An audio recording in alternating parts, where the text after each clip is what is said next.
Welcome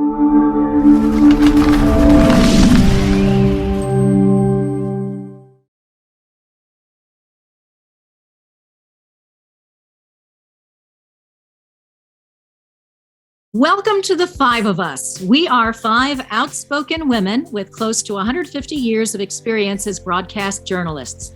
We left our jobs on the very same day, and we are dedicated to helping women avoid the many pitfalls common to the workplace. We've heard from hundreds of people recounting tales of woe on the job, and we have done the research, we're putting it all in a book, and we are here to help. I'm Roma Torrey, and along with Kristen Shaughnessy, Janine Ramirez, Vivian Lee, and Amanda Farinacci, we are the Five of Us. And we are back. A friend told me that years ago, as a working mother, she had a very challenging experience with her newborn while trying to carry on at her job. She said at the time she poured her heart out to her father, thinking she was a bad mother compared to all her friends who were telling her their babies all slept well at night and seemed to be perfect angels. Well, my friend's father said, "Don't you get it? They're all just as miserable as you are, but they're just better liars." Well, as distressing as it all was for my friend, because that was back in the 90s, consider how much worse it's gotten for working moms today, with social media posts insisting that women can have it all and look great in the process while at home, with their kids, on the job, even in the bedroom. And even though we know so much of what is posted on social media is built on lies, women are still feeling the pressure to measure up, and it is taking quite a toll. Isn't it, Amanda? I mean, there is this emotional toll that we're all experiencing because we don't compare to what we're seeing on social media. Yeah, and it's hard. I mean, we all have children, and my kids are on the younger side, comparatively 9 and 7, and I feel like my children were born into this, right? Like, as soon as they're born, you get the pictures, and then you have, how many comments did you get? How many likes did you get? What is the kid doing? You can actually look on people's social media, and you can have a full chronology of a child's life, which is so different too, right? Than like how we had. I have like 7 pictures from when I was a child. Yeah. My children have 7,000. 7,000, probably more. And it's like them breathing on the left, them breathing on the right. Like it's, and it does create a lot of pressure.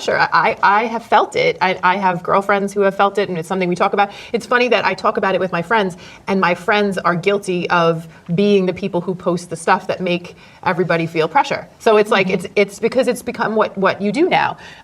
It does have a psychological and an emotional impact. You've probably seen things like the moms who do school lunches. Like, this is a big thing that people talk about, right? It's like, did you get the bento box? Do you have the perfectly cut out star-shaped sandwiches? Did you give your child cucumbers? Are there carrots sliced in there? Oh, you gave your child something that's not genetically, non-GMO or what? Like, I'm thinking in my head when I see this, I'm like, I'm lucky if I have like leftovers from something that I can just shove in a bag, or I can just, because real life is hard and it's ugly and it's messy. What I wind up finding is that I follow more accounts of people who talk about this stuff really realistically, but I appreciate that even those things are edited too, right? Like that somebody who's talking about like how crazy their kid is also did it, recorded that several times to get it right, which is fine, I guess. At least there's some truth in it. Anyway, I think we'll all probably touch upon this, but there are so many articles, scholarly articles about this topic now, because people are really starting to look at like what the impact is. Like, this is something that can potentially and does breed depression. It creates envy, anxiety, it can totally have a negative impact on your mental health, your stress levels. It brings you negative emotions. There's a refinery survey that I saw, actually, Viv. They were surveying 500 Canadian women. Of this sample, they were newborn moms, I think like newborn to like, let's say 4 or 5 years old. 53% of women surveyed believed what they see on social media is not accurate, but at the same time, 69% of them said they still felt insecure when they saw it. Yeah. So they know it's nonsense, but it still makes you feel a certain way, right? And the other part is, that I think is kind of really telling and also really sad, is that like almost 25% of the moms surveyed think that everybody else is much happier than they are, right? So you think that everybody else is they know something that you don't. Meanwhile, to your point about your friend with his dad, like we're all just like winging it, right? But it's all about that perception, and it really does take a toll, right? Like social media has like totally changed the narrative about motherhood, about parenting, about relationships, because you're like, it's a tiny snapshot, and even though you're aware of it, it still eats away at you. Yeah, yeah. We're also self-involved. And there is this sense that we're in a selfie culture. And every time I see a selfie on social media, I always think, how many shots did it take before they settled on that particular one? Because I'm guilty of it just the same. You take a bunch and it's like 10 pictures. For every 10, there's one that you appreciate. Kristen, why are we all working so hard to live up to an ideal that we know we couldn't possibly attain? Just as Amanda was saying, that 69% of us don't really believe the stuff that we read, but we compare ourselves unfavorably to it. There was that former Instagram worker who actually came out and said how much it affects the brain activity. And there was research that showed your brain activity changes depending on the number of likes that you get, which is scary if you have daughters like we all do, right, or sons. They did a couple studies for you. One was mentioned in Forbes, and it was a UPenn study. There were 143 undergraduate students. They studied their social media for 1 week, and then they had part of the group reduce their social media for 3 weeks, and I think it was 10 minutes on each platform, no more than that. And at the end of the 3 weeks, those who had reduced their social media presence were less depressed, and they didn't feel as bad about themselves. So I think that should be a note to everyone that we should be reducing our social media. Amanda talked about the depression, the low self-esteem. Body image is a huge thing on social media. It really impacts particularly teenage girls who are so susceptible anyway. They have been since we were young. And then there's a 2018 study, and it found that college-age women who took and posted selfies actually reported that they were in worse moods and they felt less attractive. So, that should be every reason not to post a selfie, right? Because I guess it's a comparison. And we were talking about how it translates everywhere. So it's not just in your personal life, it's now at work too. Yeah. You see people posting, and it's in every room. It's not just like in the boardroom or something. It's in the bathroom that people are posting selfies. Like, is nothing sacred anymore? Just let some things be for yourself. Hey, look at me, I'm in the bathroom. Yeah, okay. Good lighting. Yeah. It's not sacred, and it's not very attractive either. Isn't that no matter how good the lighting. Right. So, Janine, influencers on social media have large sway over our opinions, and they have millions of followers who lean on everything that they say, follow all of their recommendations, their advice, their suggestions. It's big business, isn't it? It's big business. It's also about branding yourself, right? So before, a celebrity had film and television as mediums to go out and, become the star. Here, everybody could do it on their phone. They could do it from their house. They could do it from their room, because a lot of people are on social media. They're online. They're streaming stuff, so you could see it. Celebrities make a ton of money doing this, right? They want, like corporations or companies selling a product may want to hire a celebrity and pay them a lot of money to go and promote their items. So, Kylie Jenner's and the Selena Gomez and the Kim Kardashians are making millions of dollars on this. And so a lot of people say I could brand myself like this, but not only that, but like HR, human resources, a job recruiter that I spoke to says we check. If you give me a resume and I'm going to hand it over to somebody who's going to interview you, we look at your social media. So the image and the likeness and the branding that you're putting out there, the messaging is very important. And so I think that people want to put their best selves out there for many reasons. According to ZipRecruiter, the average annual pay for a social media influencer in the United States is $57,000 a year. So you can make about $1,000 a week just posting about things. So it has become a career for some people, especially the younger generation. The younger generation, I know that my kids talk about this teenager. She was a teenager at the time when she started, Charlie D'Amelio, who makes $17,000 a year. Doing TikTok dances. Million. 17 million. Million, sorry. Million a year. 17.5 billion a year doing TikTok dances. She's just, and people are following her and they're watching what she wears, and now she could promote other things because she drew in so many followers that now she could promote other things, right? So they want I've also heard her talk, though, about the pressure, is that the mental health aspect It's of it? hard work. Yeah. Right? She's to talked maintain, about it? Yeah, to maintain your status as a hot social media Because people come influencer. after you, they attack you, how you look, so that's not... So you're making 17 million, but how's your mental health? And you know what? On top of everything else, you mentioned HR. There are a lot of jobs require that you have a social media presence. Right. And they, not only do they check to see what you're posting, they want to see how many people are following you, because then that translates to, better business on their end. And speaking of business, where's all this money coming from? If this young woman's making $17 million just for dancing on TikTok, who's paying this? Well, the top verticals or categories of business that all target the same types of clients are fashion and beauty, followed by gaming, then travel and lifestyle. Oh, wow. There's a small growth in sports marketing that's targeting influencers and putting money towards getting influencers to promote whatever in sports. But there's a decrease in finance companies that are using their marketing dollars towards finding influencers to promote their stuff. What's interesting, though, you just mentioned how, on the job application, it's become a factor.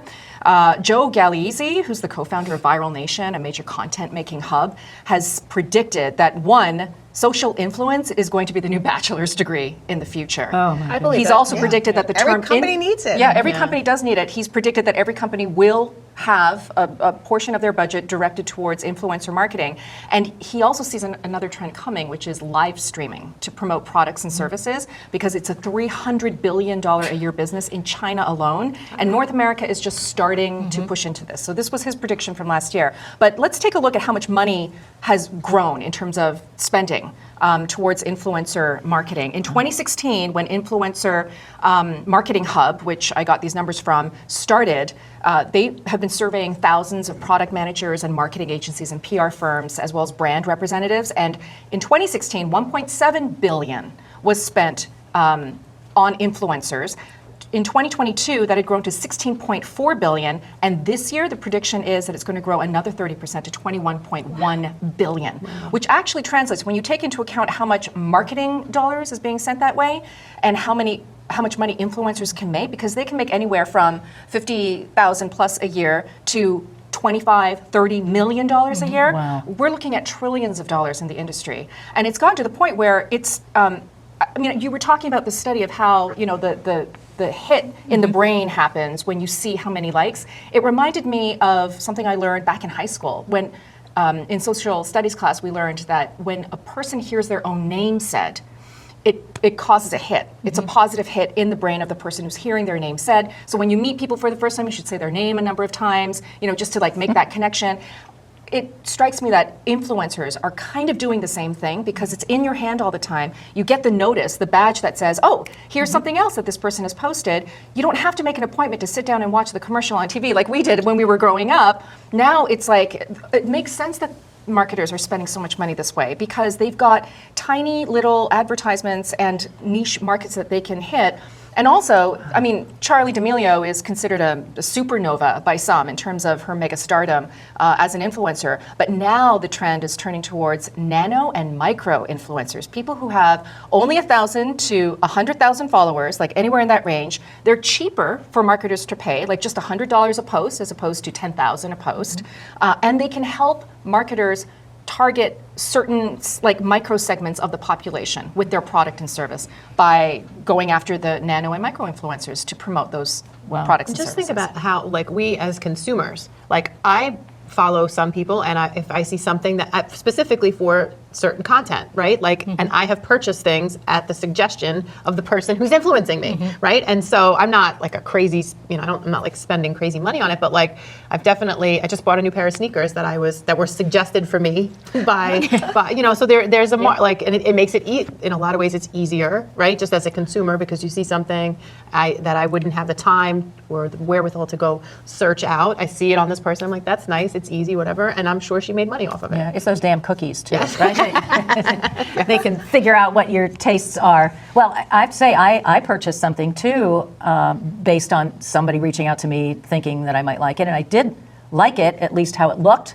And then it was like a bait and switch, because what I ended up with was horrible. It was a cheap nothing, So, you got to be aware. You got to know your influencer, Roma. Yeah, yeah. Or maybe I should be an influencer myself and let me start making the money instead of paying it. But it's not going back. No, it's going not. back, It's right? not. So It's getting worse. To try to avoid it is not My niece in realistic. college, social media, I don't know if it's her major or her minor. She's been doing social media for the Clio brand for years. Like I said, you could probably teach the course, but that's what she's studying in school. So it's a thing. I don't know. The trend in smoking has reversed.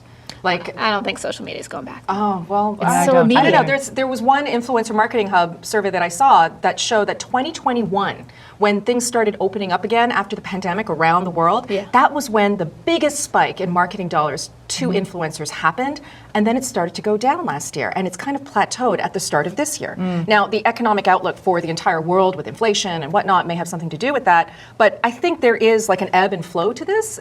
You're right, it's Yeah. probably not going to reverse completely, but when I think about how smoking trends have completely gone the other way, and now we've got generations who know, like, that's just not a cool thing to do anymore.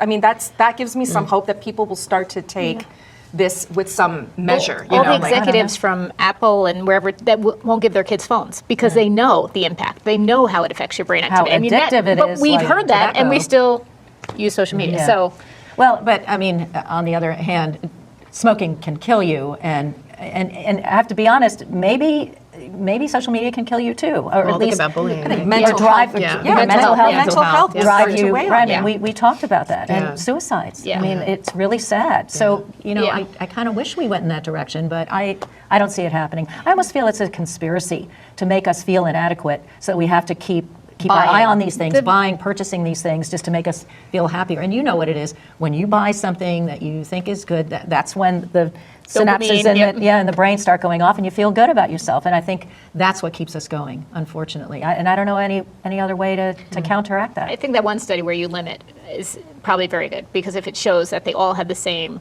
they were less depressed, they're just more out in the world and being part of the world because now people are just looking at their phones all the time. Like, Yeah, but tell that to the kids because I know. they're not they're not listening, and they like those likes, don't they? All right. Well, this was a great conversation. We could go on and on and on, but let me finish with a quote, and it comes from Bill Murray, and it's a good one. He said, "Social media trains us to compare our lives instead of appreciating everything we are. No wonder why everyone is always depressed."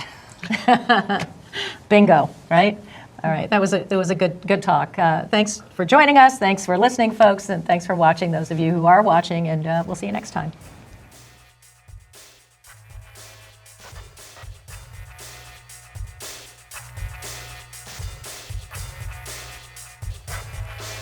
Thanks for tuning in to The Five of Us. We want to hear from you with any questions, ideas, or suggestions for future discussions.